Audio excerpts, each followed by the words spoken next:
In the United States, Democrats have released a batch of emails in which Jeffrey Epstein suggests that Donald Trump might have known about the sex offender's crimes. The US president has denied any knowledge of Epstein's sex trafficking activities, but Democrats say the emails raise serious questions about how much Trump knew. Andrew Hillier and James Vecina have more on that story. A damning new batch of emails which threatened to raise questions about US President Donald Trump's relationship with Jeffrey Epstein and whether or not he knew about the sex offender's crimes. The 3 emails were released by US Democrats on the House Oversight Committee. In one exchange between Epstein and his former girlfriend, Ghislaine Maxwell, Epstein alleges an unnamed victim spent hours at his house with Trump. And in another exchange, this time between Epstein and author Michael Wolff, Epstein says of course Trump knew about the girls as he asked Ghislaine to stop. Donald Trump has consistently denied that he had any knowledge of Epstein's sex trafficking activities. The White House responded by accusing Democrats of smearing President Trump, but the emails could heap pressure on the White House to publish the files. Democrats in the House are now a step closer to forcing the publication. I wasn't a big fan of Jeffrey Epstein. With the swearing in of a Democrat as representative for Arizona's 7th Congressional District, which had been delayed since she was elected 7 weeks ago. She has now signed the petition, giving it the needed 218 signatures that could eventually lead to the release of the so-called Epstein case files. Well, I'm joined now in the studio by International Affairs editor Andrew Hillier for more on this. Hi, Andrew. So what do these latest documents reveal about Epstein's relationship with Trump? What's new? Well, Angela, these documents, just for a start, they were released in 2 batches. On Wednesday, Democrats on the House Oversight Committee released 3 email exchanges between Jeffrey Epstein, Ghislaine Maxwell and author Michael Wolff. This, again, raising questions about the relationship that Donald Trump had with Jeffrey Epstein. Just a quick reminder, the 2 men were friends throughout the 80s and 90s before Trump says they fell out in the early 2000s, just a couple of years before Epstein was arrested. Now, I'm just going to bring up an example of one of those email exchanges in which Epstein and his former girlfriend, Ghislaine Maxwell, in this email, Epstein alleges that an unnamed victim spent hours at his house with Donald Trump. That's one email.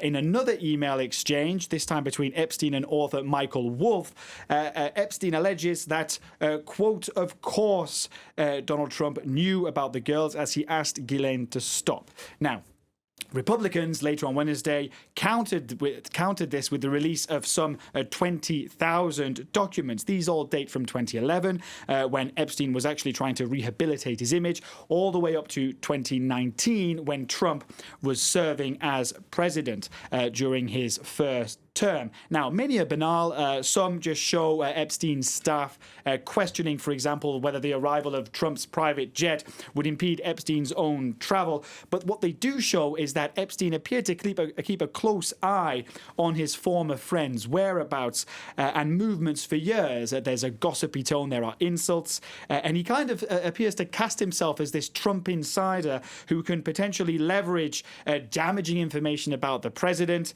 and his business dealings. So it really looks like he was trying to exploit the remnants of their former friendship. Some emails suggesting that Epstein thought that Trump knew more about Epstein's personal conduct than he was letting on. Now, very important to point out, they do not include any messages from Trump or anyone purporting to speak on his behalf. No smoking gun here. And of course, Trump has consistently denied any wrongdoing.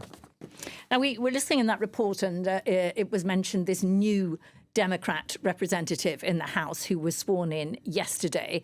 And that means the stage is now set for a vote, which Trump is quite worried about, isn't he?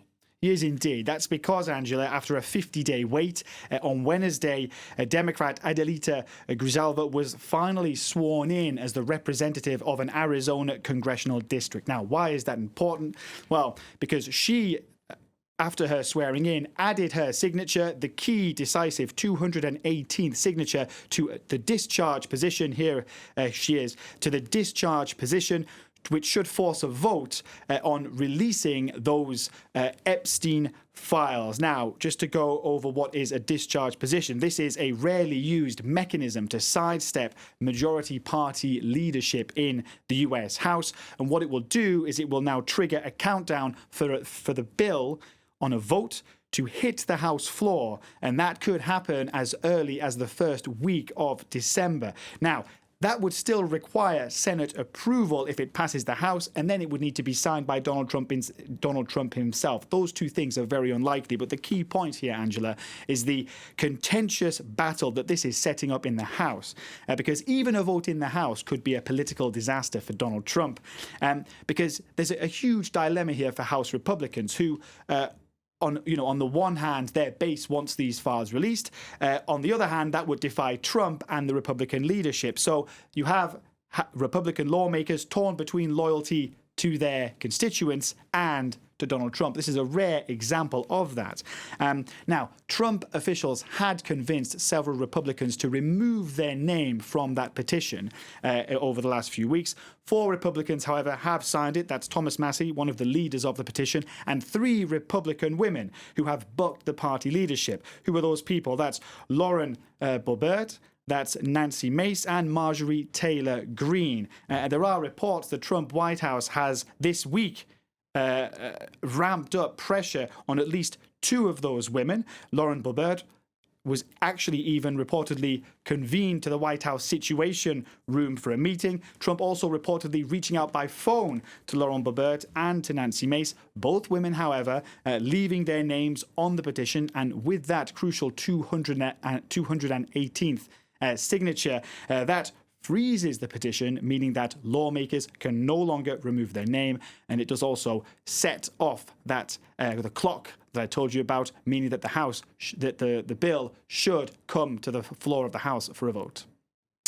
And we will no doubt be covering that when it happens. Thanks very much, Andrew. Andrew Hillier there, our international affairs editor.